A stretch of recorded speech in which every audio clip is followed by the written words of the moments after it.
শরীরের প্রায় ৯৫%ই পুড়ে গেছে মিরপুরের বাসিন্দা খলিলের। রোববার ভোররাতে বাসায় গ্যাস লিকেজ থেকে বিস্ফোরণে তার সঙ্গে আক্রান্ত পরিবারের অন্য সদস্যরাও। এই ঘটনায় সহধর্মিণীর শরীরের ২০% পুড়ে গেছে, আর বড় সন্তান আবদুল্লার ৩৮%। মুন্সিগঞ্জের সদর উপজেলার এই পরিবার ভাড়া থাকতেন মিরপুরের একটি বাসায়।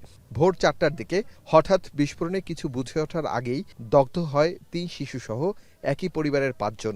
আগুন ছড়িয়ে পড়ে পাশের রুমেও, সেখানে দগ্ধ হয় আরও ২ জন, যাদের একজন স্বপ্না, তার শরীর পুড়েছে ১৪%, বাকি জনের ৬%। জাতীয় বার্নের চিকিৎসক জানান, শ্বাসনালী পুড়ে যাওয়ায় ৬ জনের অবস্থা আশঙ্কাজনক। মিরপুর ১১-তে গ্যাস লাইন বিস্ফোরণের মাধ্যমে যে রোগীরা আহত হয়েছে তাদের মধ্যে আমাদের এখানে ৭ জন এসেছেন। তার মধ্যে ৬ জনের অবস্থা আশঙ্কাজনক, কারণ ওনাদের শ্বাসনালী পুড়ে গিয়েছে।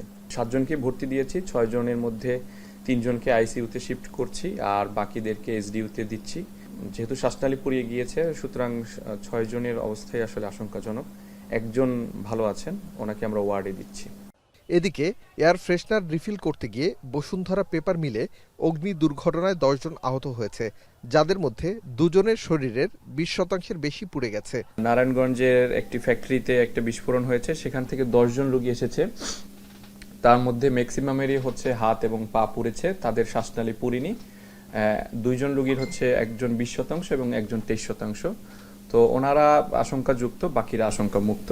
তবে পেপার মিলের এই দুর্ঘটনায় ২ জন ছাড়া বাকি কেউ আশঙ্কাজনক অবস্থায় নেই বলে জানিয়েছে দায়িত্বশীল চিকিৎসক।